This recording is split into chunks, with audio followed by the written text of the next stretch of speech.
Assalamualaikum warahmatullahi wabarakatuh.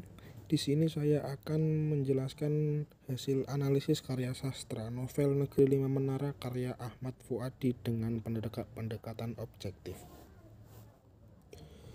Ya, disusun oleh saya sendiri, Kemal Aziz Saputra, dari Sastra Indonesia Rombel 2. Pembahasan kali ini memiliki 3 poin pembahasan, yaitu pendahuluan atau latar belakang, yang kedua metode, dan ketiga hasil dan pembahasan. Yang pertama, pendahuluan atau latar belakang. Pada masa saat ini banyak sebenarnya antusias untuk literasi, apalagi pada masa pandemi COVID yang sedang mewabah di dunia. Meningkatnya dikarenakan banyaknya waktu luang dalam keseharian yang berkurang aktivitasnya dalam pandemi. Jadi banyak orang yang memilih untuk membaca karya sastra dan lainnya. Faktor yang lain yaitu adalah minat dari hati ingin membaca karya suatu sastra dan memahaminya dengan seksama, dengan harapan bisa menyerap hal-hal positif yang ada dalam karya sastra tersebut. Dalam kegiatan membaca atau literasi, kita harus bisa memahami apa yang sebenarnya kita baca sehingga kita bisa memaknai hal yang kita baca.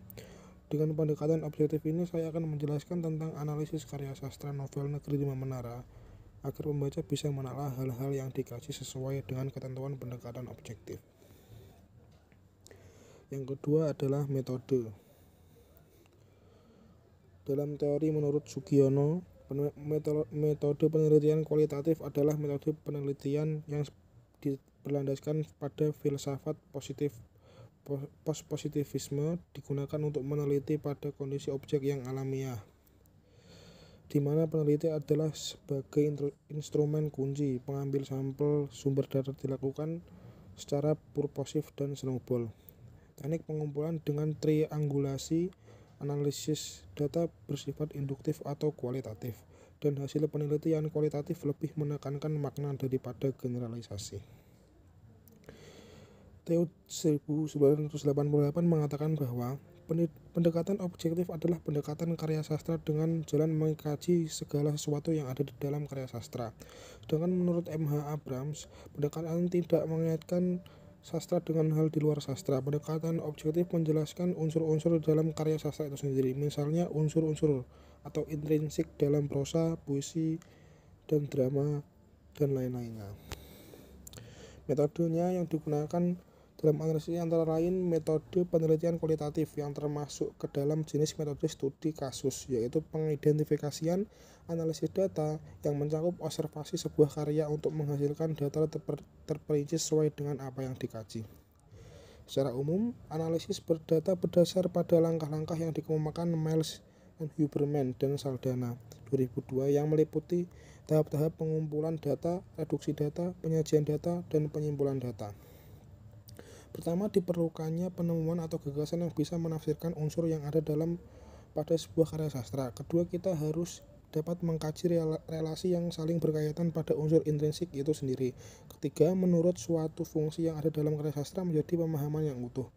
Pada intinya, semua pendekatan strukturalisme yang saling berkaitan satu sama lain untuk membentuk suatu pandangan karya sastra akan karya sastra itu. Yang ketiga, hasil dan pembahasannya. Sinopsis. Yang pertama, sinopsis novel Negeri Lima Menara. Sinopsis dari novel Negeri Lima Menara ialah cerita mengisahkan seorang bocah yang bernama Alif Fikri, berasal dari pinggiran Danau Maninjau, Sumatera Barat, yang tidak pernah menginjak tanah di luar ranah Minangkabau. Alif bercita-cita menjadi orang yang cerdas layaknya Habibie dan melalui sekolah umum, yakni Madrasah Sanawiyah Negeri. Ia dapat mewujudkan semua itu dengan melanjutkan sekolah ke SMA favorit di Bukit Tinggi, apalagi nilainya cukup mendukung. Namun ibunya menginginkan Alif menjadi seorang ulama besar seperti Buya Hamka, pilihan yang sulit bagi Alif. Hingga akhirnya dia memutuskan untuk mondok setelah mendapatkan surat dari pamannya di Kairo, di suatu pesantren di Jawa Timur, meskipun dengan keputusan setengah hati.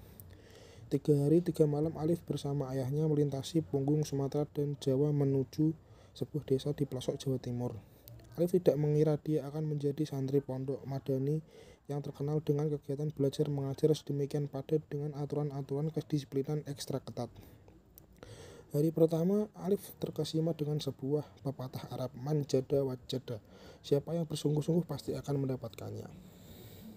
Akhirnya pepatah Arab tersebut menjadi mantra ampuh untuk membangun mimpi masa depan dan mewujudkan cita-citanya. Dipersatukan oleh hukuman jewer berantai, Alif dipertemukan dengan Baso dari Goa yang berusaha mati-matian menghafal 30 juz Al-Quran sebagai syarat untuk menggapai impiannya bersekolah di Madinah. Atang dari Bandung, Raja dari Medan, dan yang mempunyai hobi membaca buku tebal, Dul Majid dari Sumeneb, dan Said dari Surabaya. Di bawah menara pondok Masjid Madani yang berdiri kokoh, para sahibul menara seiring berkumpul menunggu maghrib sambil menatap awan lembayung yang bergerak ke ufuk. Awan itu mereka menggambarkan seperti benua impian mereka masing-masing. Aturan berbahasa yang ketat membuat para sahibul menara harus berusaha keras menyesuaikan diri.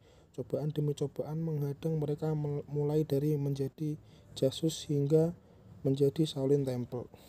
Namun Alif, cobaan beratnya adalah menahan keinginannya untuk bersekolah seperti Randai. 4 tahun berlalu, para sahibul menara berpisah untuk menggapai cita-citanya masing-masing. Akhirnya para sahibul menara yaitu Alif dari Washington DC, Atang dari Kairo, dan Raja dari London bernostalgia bersama di London, sebuah impian yang tak terduga. Unsur intrinsik novel Negeri Lima Menara. 1. Temanya adalah pendidikan. Yang kedua, alur atau plotnya. Novel Negeri Lima Menara adalah alur maju mundur, di mana cerita adalah kilas balik ingatan tokoh utama akan masa silam ketika menimbah ilmu di pondok Madani hingga membuahkan hasil yang menyenangkan di masa kini. Yang ketiga, latar atau settingnya. Adapun latar dari novel ini yaitu di pondok Madani yang didukung oleh tema yang ada yaitu pendidikan. Karakter tokoh utama juga mendukung latar yang ada. Yang kedua, latar waktunya banyak yaitu pagi, siang, sore, dan malam. Latar suasana pun juga banyak yaitu menegangkan, bahagia, dan gelisah. Yang keempat, tokoh dan penokohan. Yang pertama, Alif, tokoh utama. Dalam novel ini adalah tokoh yang protagonis. Alif digambarkan sebagai sosok generasi muda yang penuh motivasi, bakat, semangat untuk maju, dan tidak kenal menyerah. Yang kedua, Baso. Dalam novel ini tokoh yang protagonis. Baso adalah teman Alif, merupakan anak yang paling rajin dan paling bersegera disuruh ke masjid. Yang ketiga, Raja. Teman Alif yang sesama di Sahibul Menara. Said juga protagonis, juga teman Alif di Sahibul Menara. Dul Majid juga, Atang, dan Ustadz Salman. Dalam novel ini tokoh yang protagonis, wali kelas Alif juga, laki-laki muda yang bertubuh kurus bersuara lantang. Yang kelima, sudut pandang. Novel ini penulis menggunakan sudut pandang orang pertama, dikarenakan tokoh utama selalu menyebut dirinya dengan kata aku. Yang keenam, gaya bahasa. Gaya bahasa yang digunakan penulis dalam novel ini sangat inspiratif. Dari tiap kata-katanya, kita bisa merasakan kekuatan pandangan hidup yang mendasari bangkitnya semangat untuk mencapai harga diri, prestasi, dan martabat diri. Yang ketujuh, amanat. Adapun amanat dalam novel ini adalah sebuah perenungan yang diberikan penulis bagi pembaca untuk tidak putus asa dalam hidup dan bermanfaat bagi diri, keluarga, masyarakat, bangsa, dan agama. Yang ada kutipan novelnya, jangan pernah meremehkan impian walau setinggi apapun, Tuhan sungguh maha mendengar. Dan manjada wajada, siapa yang bersungguh-sungguh pasti akan berhasil.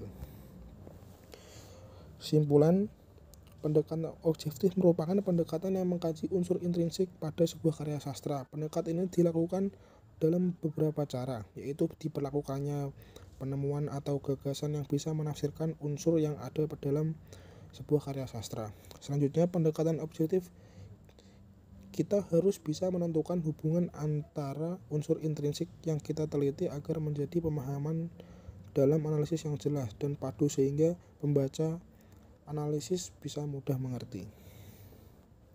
Ini adalah daftar pustakanya. Sekian dari saya, Hikmalah Saputra. Bila ada kesalahan mohon dimaafkan. Wassalamualaikum warahmatullahi wabarakatuh.